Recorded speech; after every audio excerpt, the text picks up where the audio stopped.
नमस्कार विद्यार्थियों, आप सभी ध्यान दें कि हमारा एक व्याकरण का टॉपिक और है बाकी, जो मैं आपको बता दूं, क्योंकि लगभग पद्य के साथ हो गए हैं टेस्ट भी उसमें एक हो चुका है और एक 40% कवर होने वाला है।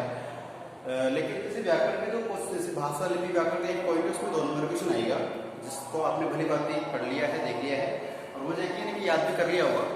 और बात करें इस भाषा लिपि की बात में, अलंकार का एक महत्वपूर्ण बिंदु है जो आपको नोट्स भी पहुंच चुके हैं और प्रैक्टिकली आपने देख भी लिया है। अभी आप पे निर्भर करता है कि आप उसे कितना और कैसे याद कर पाते हैं। और उसके बाद देखिए, सब शक्ति का एक बहुत अच्छा और महत्वपूर्ण बिंदु है जो आपने बखूबी पढ़ लिया है। तो सब शक्ति हो गई है, अलंकार हो गया है, भाषा लिपि व्याकरण का हो गया है। एक ऐसा बिंदु जो लेखन कार्य संबंधित है, वो हमारी जैसे पत्र लेखन का है, उसमें जो आपके जैसे निविदा है और आपको जैसे सूचनाएं देनी होती हैं, तो अर्ध सरकारी पत्र है, निविदा है, टेंडर वगैरह जो है, ठीक है। तो वो एक टॉपिक है जो बखूबी हमें समझना जरूरी है। तो उसका थोड़ा टाइम लगेगा उसके लिए आपको।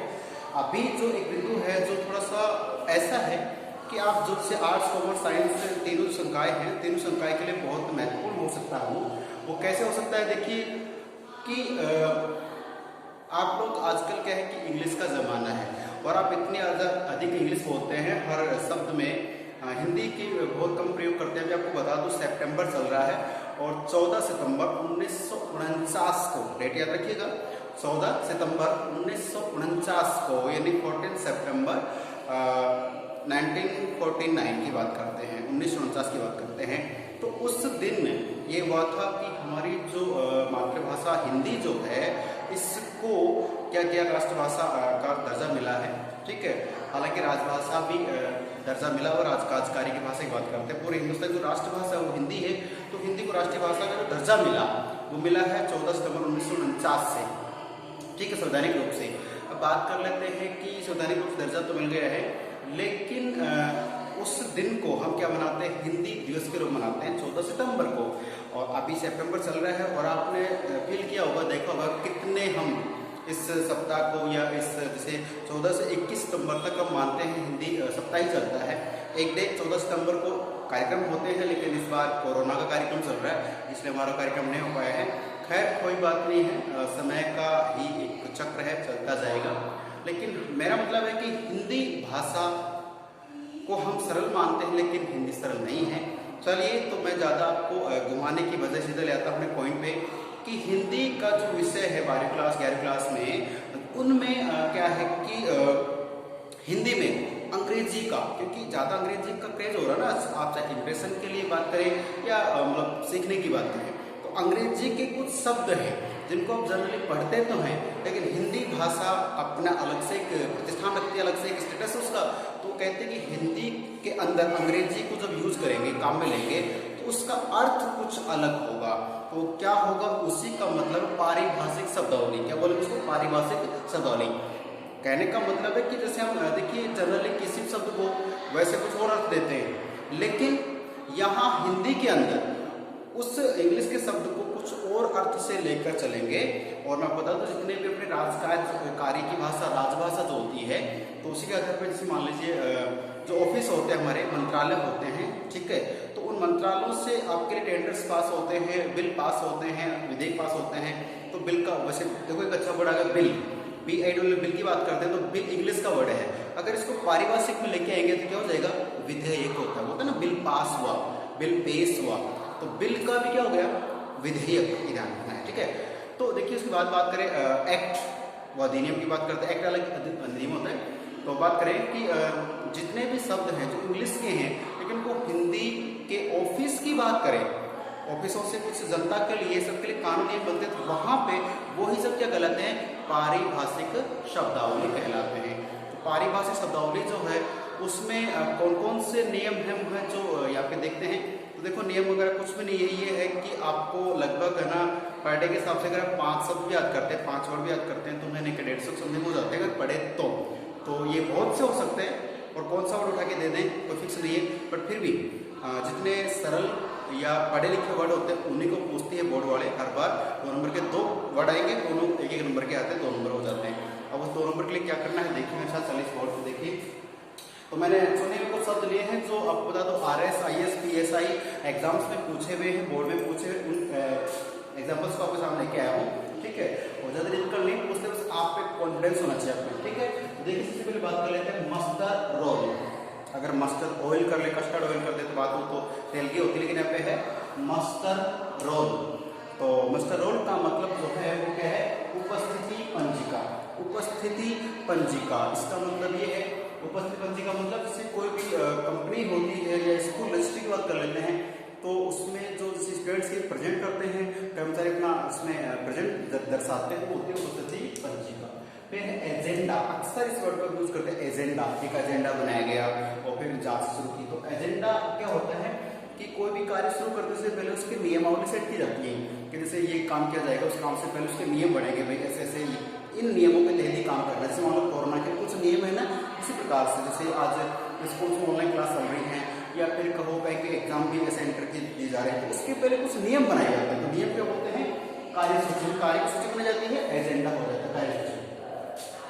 यह है ऑनोरेरियम। ऑनोरेरियम एक वर्ड है, इसका मतलब होता है मानदेय। मानदेय का मतलब होता है किसी भी कर्मचारी को शुरुआती जो पैसा मिलता है, मानदेय कितना उसको मिलता है, मानदेय।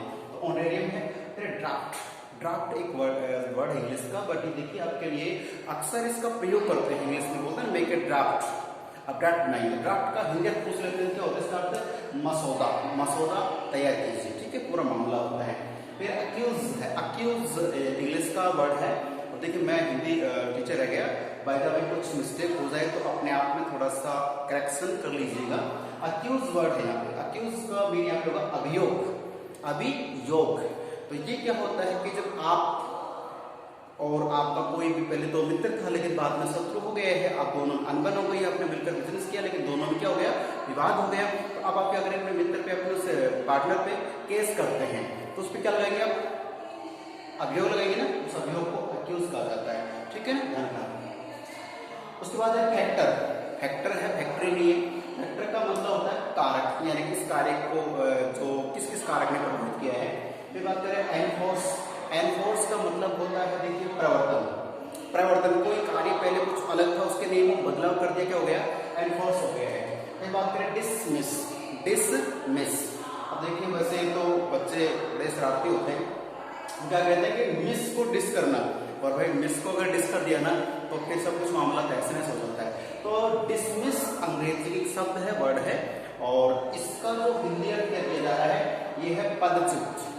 पदच्युत एक शब्द है, और ये मैं आपको बता दूं, वैसे जनरली जो नहीं जानते उनके लिए अटपटा है, लेकिन पदच्युत शब्द का मतलब होता है पद से मुक्त कर देना, पद से हटा देना। और ये शब्द मैं आपको बता दूं, जो पॉलिटिकल स्टूडेंट्स हैं ना, 11वीं 12वीं जो पढ़ते हैं, 12वीं क्लास के बच्चों तक मैं आपको बता दूं, ये पॉलिटिकल का एक शब्द है। तो पॉलिटिकल में होता है पदच्युति होती है, पद से बर्खास्त कर देना, पद से हटा देना। चाहे वो एमएलए सांसद होते हैं उनको भी हटाया जा सकता है, या कुछ सरकारी कर्मचारी उसको पद से हटाते हैं, उसको डिसमिस बोलते हैं, हिंदी में उसे पदच्युत कहते हैं। आगे ये LOC के लॉक, ताला, तो लॉक के बाद है लॉक अप। एक होती है जेल, जाना मत वहां, बहुत अच्छी होती है, ध्यान रखना। जेल जो है उसको प्रिजन बोलते हैं, क्या बोलते हैं, प्रिजन। जहां तक मुझे नॉलेज है, आप अपने हिसाब से कुछ बोल, लेकिन प्रिजन जेल होती है। एक प्रिजन होता है वो किसान का मैटर है, लेकिन प्रिजन जेल होती है। तो प्रिजन जेल एक बहुत बड़ी लंबी चौड़ी होती है, इसमें काफी संख्या में कैदी रहते हैं, और जाहिर सी बात है कैदियों को जेल में सुधरने के लिए रखा जाता है, सुधारने के लिए रखा जाता है। हाँ, ये बात अलग है कि वो फिर क्या सुधरते क्या नहीं, वो उनका मैटर है। पर ध्यान दें, लॉकअप है, इसको अगर अपन जेल कहते तो गलत है। लॉकअप का अगर आपको मीनिंग पूछ लेते हैं, LOC के लॉकअप, लॉकअप का मतलब होता है हवालात। ये हिंदी बात शब्द बोलते हैं कई बार, कैसे हवालात बंद कर दीजिए, तो हवालात शब्द है वो आप समझते हैं।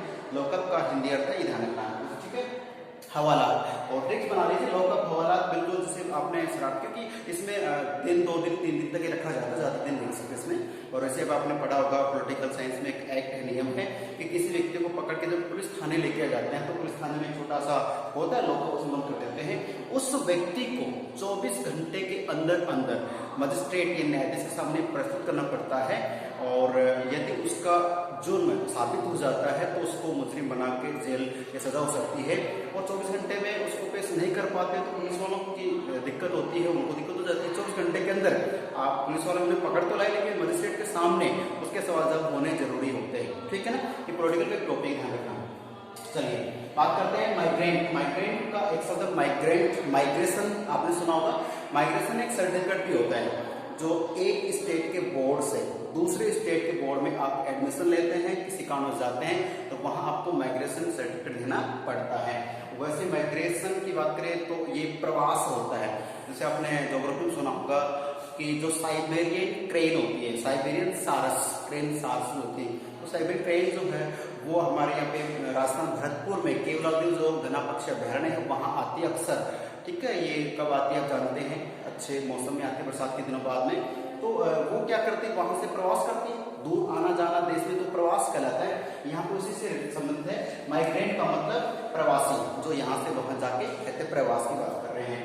फिर आगे है अपेंडिक्स। तो देखिए मैंने इस वर्ड को कहाँ लिखा है, अगर हाइपोथेटिकल शब्द देखें तो अपेंडिक्स थोड़ा सा ये पास में आ रहा है, देखिए ना अपेंडिक्स, अक्सर आपने सुनता है अपेंडिक्स, तो एक ही दिमाग में बात आती है। अपेंडिक्स का एक दर्द होता है जो यहाँ कॉल में बगल में साइड में होता है, बहुत ही खतरनाक दर्द होता है, वो नहीं है प्यारे बच्चों। यहाँ अपेंडिक्स का मतलब होगा परिशिष्ट।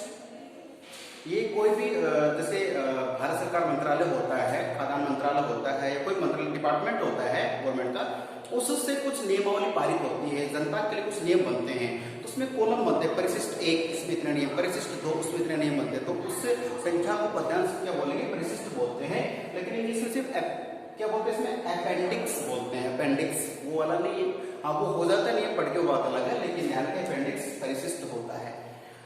फिर पूछते हैं अलॉटमेंट। अलॉटमेंट आपने सुना होगा। अलॉटमेंट का मतलब जैसे मान लीजिए अभी आपके 12th में है, 12th में आप आते हैं तो बोर्ड का फॉर्म भरेंगे, अभी चल रहे हैं, तो बोर्ड के फॉर्म जो है उसके बाद आपको एडमिट कार्ड मिलता है, उसमें आपके रोल नंबर क्या होते हैं, अलॉटमेंट होते हैं, आवंटित होते हैं, ये ध्यान रखना है।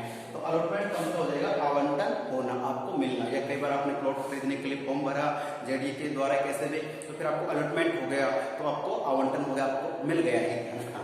उसके बाद ले चलता हूँ, तो यहाँ पे देखिए पेंडिंग। पेंडिंग का मतलब होता है, बोलते हैं वर्क पेंडिंग है, तो पेंडिंग की हिंदी नहीं आती हमें, क्या होता है, लंबित है। लंबित मतलब पहले जो कार्य था तो पूरा नहीं हुआ, लंबित है। फिर अपना एड्जॉर्न। एड्जॉर्न एक इंग्लिश का वर्ड है, जो आपने सुना जरूर, लेकिन ये पता नहीं कहाँ सुना, ध्यान रखना। कोर्ट का जो जज साहब होते हैं, न्यायाधीश होते हैं, तो वो इस सेंटेंस का बहुत अधिक यूज करते हैं। बोलते हैं ना, जैसे घंटे 2 घंटे कार्य चलने के बाद में जब मान लो जिद्दोजहद हो गई, बहस हो गई, उसके बाद में जब डिसीजन देने की बात आती है तो उन्हें लगता है कि कुछ डिसीजन देने में टाइम है, सही फैसला नहीं आया है, तो क्या होता है, जज साहब एक वर्ड का यूज करते हैं, द कोर्ट इज एड्जॉर्न। तो ये सब एड्जॉर्न होता है। अब उसको ना अपन क्या सुनते हैं, क्या लेते हैं, वो बात की बात है। एड्जॉर्न का मतलब होता है स्थगित करना, अर्थात जो कार्रवाई चल रही थी उसको स्थगित किया जाता है, काम को रोका जाता है, बाद में सुनवाई होगी। एड्जॉर्न स्थगित होता है। एक शब्द बिल्कुल सिंपल सा यूज अपन करते हैं, डिस्पोजल। कौन सा पोजल, डिस्पोजल। डिस्पोजल नाम आते बस यही है कि ड्यू की बोतल लेके आते, कोल्ड ड्रिंक लेके आते हैं, डिस्पोजल ग्लास में यूज किया, पिया और फेंक दिया। वो डिस्पोजल का अर्थ पूछ ले तो होता है निपटारा करना, निपटारा करना, या उसे निष्पादित करना, निष्पादन भी होता है, ठीक है, निपटारा करना, निष्पादन करना। फिर है सेंसस। ये सेंसस एक शब्द है जो बहुत एक विस्फोटक शब्द है। कैसे, सेंसस होता है जनगणना, किसी गणना, जनगणना। तो पॉपुलेशन जो है वो इंग्लिश का है, उसमें जनसंख्या होती है। पॉपुलेशन, वर्ड पॉपुलेशन की बात करते हैं या इंडिया की बात करें तो पॉपुलेशन में जनसंख्या होती है, बेटा सेंसस का मतलब होता है जनगणना। लास्ट टाइम कब हुई थी मालूम है, चलिए अब कब होने वाली है ये भी मालूम नहीं, खैर छोड़िए। लास्ट टाइम 2011 में हुई थी, अब कब होने वाली, 2021 में होने वाली है। और 2021 में जो होने वाली है उसकी जो प्रक्रिया है वो चल जानी चाहिए थी, लेकिन स्कूल्स वगैरह बंद है, टीचर्स वैसे बाधित हैं, तो अप्रैल मई से स्टार्ट हो गई वैसे काउंटिंग होना, अभी चल रहा है मैटर। और अभी जो ये अपना मार्च अप्रैल आएगा 2021 का, फर्स्ट का, 2021 का, उस तक प्रक्रिया पूर्ण हो जाएगी। इसकी 2 पॉइंट से आती है, एक होती है अंतिम, एक होती है अंतरिम। तो अंतरिम जनगणना अप्रैल मई तक हो जाएगी, अंतिम जो होती है वो होती है फिर मान लीजिए बाद में। तो 2011 में लास्ट टाइम हुई थी, अभी 21 में होने वाली है। चलिए सेंसस। उसके बाद इन्वेस्टिगेशन। इन्वेस्टिगेशन का मतलब आप समझते हैं, बोलते हैं ना, और इसका एक एग्जाम लगता है, इन्वेस्टिगेटर एग्जाम लगता है निरीक्षक का, तो आप दे सकते हैं कभी भी ग्रेजुएट करने के बाद में। बात करें कि इन्वेस्टिगेशन मतलब अनुसंधान या खोज होता है, इन्वेस्टिगेशन जांच करना। फिर अपना एडमिनिस्ट्रेशन, एडमिनिस्ट्रेशन ये एक बहुत अच्छा मतलब वर्ड भी है और मैं चाहूंगा कि आप लोग इस तक पहुंचे भी, क्योंकि जैसे आपने पता ना की बात कर लेते हैं किसकी, जैसे बात करें हम देखिए एस होता है ना, कई बार बोलते हैं कि मैंने दिया RAS होता है, या फिर जैसे IAS होता है, इस तरह से बात कर लेते हैं। तो देखिए इसमें ये तो क्या हो गया राजस्थान, ये क्या हो गया ये वाला होता है एडमिनिस्ट्रेशन, राजस्थान एडमिनिस्ट्रेशन सर्विस, ठीक है। तो ये राजस्थान जो प्रशासनिक, राजस्थान प्रशासनिक सेवा, यहाँ पे होता है इंडियन एडमिनिस्ट्रेशन सर्विस होता है, और इंडियन भारतीय प्रशासनिक सेवा। तो RS बनते हैं तो आप जानते हैं राजस्थान में किसी जैसे अपने जो अधिकारी तो तहसील के जैसे तहसीलदार होते हैं या और अधिकारी डिपार्टमेंट के बनते हैं, IAS रैंक के कलेक्टर्स की पोस्ट पे आते हैं, आप जानते हैं। और इन पोस्टों को प्राप्त करने के लिए सपना सभी देखते हैं, लेकिन सफल हो पाते हैं जो 11th-12th से ही मेहनत में लग जाते हैं। और उसके लिए सारे सब्जेक्ट आपकी हिंदी है, इंग्लिश है, ज्योग्राफी, पॉलिटिकल है, इकोनॉमिक्स, सारे सब्जेक्ट काम में आते हैं। बट तैयारी लंबी होती है, 5-6 साल तैयारी करते हैं। क्वालिफिकेशन लेवल केवल क्या होती है BA ग्रेजुएट, BA या BSc या BCom कोई भी हो सकती है, प्लस उम्र होती है 21 ईयर, 21 साल के होने जरूरी है। खैर छोड़िए, मैं आपको ये चीजें सिर्फ इसलिए कि आप इस लाइन में हैं, आप ऐसे बन सकते हैं। खैर छोड़िए, आगे बात करते हैं इसकी। एडमिनिस्ट्रेशन प्रशासन होता है, पूरा डिपार्टमेंट जो जिले को संभालता है। फिर डेलिमिनेशन, डेलिमिनेशन है, डेलिमिनेशन का मतलब परिसीमन करना, परिसीमन सीमांकन होता है, जिससे परिसीमन एक आयोग भी होता है, परिसीमन आयोग जो किसी निश्चित लोगों की संख्या से बनता है और किसी एक परिसीमांकन चुनाव में काम आता है, ध्यान रखना डेलिमिनेशन है। फिर डेपुटेशन, कौन सा क्वेश्चन ये है डेपुटेशन, ये क्या होता है कि जब कोई भी व्यक्ति है, जैसे राजस्थान की बात करें, इंडिया की बात करें, जब नौकरी लगता है, गवर्नमेंट सर्विस लगता है, तो उससे 2 ईयर्स तक, 2 साल तक डेपुटेशन पे सर्विस करनी पड़ती है, ठीक है। तो डेपुटेशन का मतलब हो जाता है प्रतिनियुक्ति, मतलब 2 साल तक वो अस्थायी रूप से काम करता है, उसके बाद उसके डॉक्यूमेंट्स वेरीफाई हो जाते हैं जगह जगह जाकर के, और 2 साल तक उसको सैलरी भी थोड़ा कम मिलती है, उसके बाद में क्या होता है उसको फुल सैलरी मिलती है और वो स्थायी कर्मचारी बन जाता है। तो डेपुटेशन एक वर्ड है। उसके बाद फंडामेंटल, फंडामेंटल का मतलब मौलिक, मूल रूप से या आधारभूत, फंडामेंटल, ठीक है। तो जैसे बोलते हैं ना कि फंडामेंटल राइट्स, मूलभूत अधिकार या मौलिक अधिकार बोलते हैं। चलिए इसे बात करें। पिटीशन, पिटीशन आपने सुना होगा याचिका होती है, कौन सी चिका, याचिका। जैसे कोई व्यक्ति होता है, उससे लगता है कि मेरे साथ मेरे एग्जाम में या किसी चीज में मेरे साथ अन्याय हुआ, तो वो एक याचिका दायर करता है, कोर्ट में एक अर्जी देता है, उसे पिटीशन कहते हैं। उसके बाद में आते हैं ब्लॉक। हाँ, मैं समझ रहा हूँ ब्लॉक का मतलब आप किसी का व्हाट्सएप ब्लॉक करते हो, नंबर ब्लॉक करते हो, वो नहीं है। यहाँ ब्लॉक का मतलब लेंगे खंड से। खंड का मतलब वो भी नहीं खंड करते हैं, खंड नहीं करना भाई, क्या करना है, ब्लॉक से मतलब है कि जैसे बोलते हैं ना कि ब्लॉक अधिकारी होता है, खंड विकास अधिकारी होता है। जैसे मैं आपको छोटा सा देता हूँ कि किसी भी देखो चुनाव चलने वाले हैं सरपंचों के, तो एक सरपंच जो होता है वो अपना जो इस्तीफा देता है वो किसको देता है, ठीक है, वो देता है खंड विकास अधिकारी को देता है, BDO, ठीक है, ध्यान रखना। तो खंड का मतलब ब्लॉक होता है, ये गवर्नमेंट में एक डिपार्टमेंट होता है, ब्लॉक खंड होता है। चलिए होता है खंड अधिकारी, ब्लॉक ऑफिसर बात करते हैं, BO ब्लॉक ऑफिसर होता है। बोर्ड होता है, बोर्ड, अब ये वाला बोर्ड भी बोर्ड ये लेकिन इसे अनपढ़ है, ठीक है। और यहाँ बोर्ड का मतलब जैसे अपना, अब बोर्ड भी नहीं जो आप समझ रहे हैं, यहाँ पे क्या होता है मंडल या परिषद से होता है। परिषद की इंग्लिश एक और भी होती है काउंसिल, तो वो परिषद अलग होती है। यहाँ पे क्या है मंडल होता है ना, अजमेर बोर्ड, अजमेर मंडल है, बिहार बोर्ड, बिहार मंडल हो गया, ठीक है, लेकिन मंडल होता है, परिषद होती है।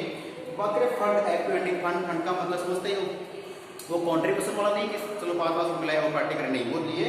फंड का मतलब होता है निधि या फिर कॉस्ट, मतलब इससे क्या होता है कि कुछ ऐसे पैसे आते हैं हमारे पास, गवर्नमेंट पास, जो हमने सोचे नहीं थे। ये कई बार क्या होता है, जैसे मान लीजिए कोई 2 नंबर की कमाई करो, उसको पैसे लेके आते हैं, फिर वैसे पैसे आते हैं, ब्लैक मनी आता है, तो उस सबको उठा के एक कोस्ट में डाला जाता है, तो वो क्या होता है निधि या कोस्ट होता है, ठीक है, बैंक अलग होता है। लास्ट है गवर्नर। गवर्नर आप समझते हैं राज्यपाल को बोलते हैं। पहले इंडिया में जब अपना कॉन्स्टिट्यूशन लागू नहीं हुआ था, उस समय जब अंग्रेजों का शासन हुआ तो गवर्नर की पोस्ट थी, ठीक है, और उस गवर्नर की पोस्ट को जब बंद कर दिया गया, उसके बाद हमें भारत में राज्यपाल शब्द का यूज किया गया था, ठीक है, ध्यान रखना है। तो ये कुछ शब्दावली है जो मैंने आपको याद कराने के हिसाब से वर्ड्स को आपके सामने बोला भी है, और मैं चाहता हूँ कि मैंने लगभग बताए हैं। तो प्लीज आप मेरे साथ जुड़ करके इस क्लास को ऐसा बनाए कि ये जो लिखे हुए 10-20 शब्द हमने, ये तो याद हो जाने चाहिए, क्योंकि 2 नंबर का मैटर है, और आप जानते कई बार 75% बनने में 1 नंबर का भी बहुत महत्व होता है, कम पड़ जाती है, ध्यान रखिए इस बात का। तो प्यारे छात्र, ये पारिभाषिक शब्दावली है, और अधिक शब्द भी होंगे, तो इसके मैं और शब्द आपके पास लेके आऊंगा। तब तक आप इसे नोट करें, ध्यान में रखें, इसको नोट करने के बाद याद भी करना, ठीक है। फिर मिलते हैं अगली क्लास में, तब तक के लिए नमस्कार, धन्यवाद।